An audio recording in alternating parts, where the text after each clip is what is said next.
Bramble thought the morning was going well. He could tell Hurley didn't have his heart in it. He hated Rapp every bit as much as he did, and then some. The last round of questioning was a little more intense, but he supposed he had to put on a show for the people on the other side of the glass. That bitch Kennedy was probably henpecking him. The good news was she wasn't going to be around much longer. With Rapp's big fuck-up, there was going to be some house cleaning, and Kennedy would be the first one to receive the axe. Stansfield, that fossil, was on his way out as well, and Hurley wasn't getting any younger.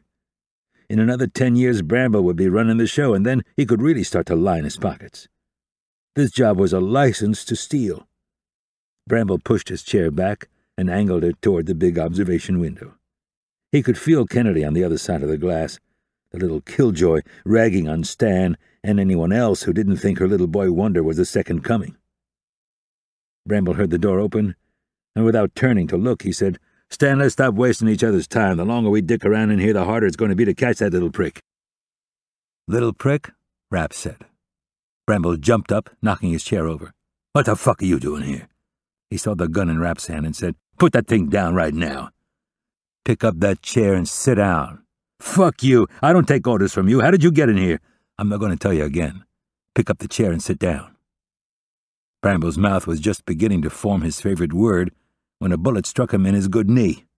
It must have shattered his kneecap because his leg completely folded and he crashed to the floor. Bramble reached for his leg and started screaming. Rapp stood over him and pointed the gun at his face. "Shut up, Victor. Everyone knows what happened last night. There were eyewitnesses who saw what you did. You're a fucking dirtbag." "I didn't do anything. It was you." Rapp pointed the gun at Bramble's left foot and fired another shot. He waited a few seconds for Bramble's screaming to subside and then said, "This is how it's going to work. I'm going to keep putting bullets in you until you tell us what we already know." "If you already know it, then why are you asking me?" "You're not very smart, are you? We need corroboration. You've been passing along information to the wrong people. You told them about Tarek. You described my methods. You helped set me up." "Fuck you." "Wrong answer." Rapp pumped a round into Victor's right foot. There was more howling and more threats, and Rapp ignored them all. When Victor finally ran out of steam, Rapp said, "Stansfield gave me the green light to kill you.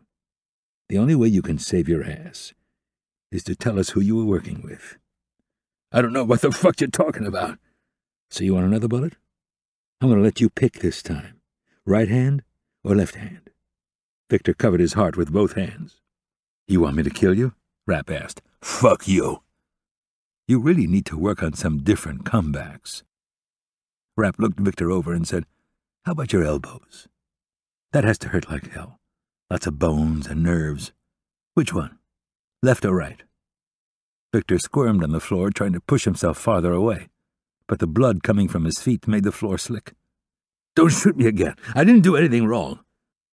"You've done a lot of wrong shit, Victor. And if you want to live, you'd better start telling the truth. Now, who were you passing information to?" "Stan." Rapp shook his head. "That's pathetic, Victor. Stan knows everything. It has to be somebody else. Somebody outside the group. I need a name. Come on, let's go." "I don't know what you're talking about." "I'm going to count to 5 this time, and then I shoot." Rapp started counting. "I don't know what you're talking about." 4, 5. Rapp chose the left elbow and squeezed. Victor recoiled in pain and screamed for nearly half a minute. Rapp waited patiently and then asked, "Who was it, Victor? Who's your guy?" Victor was mumbling now. Rapp thought he caught a name, but he couldn't make it out. He bent down and jammed the suppressor into Victor's groin. "I didn't catch that name. You're going to have to say it a little louder." Victor was writhing in pain. Snot was pouring out of his nose. He mumbled some more. Rapp shoved the gun down hard. "I'm going to count to 5 again. Remember how that worked last time? 1, 2, 3, 4. "Paul Cook!" Victor yelled.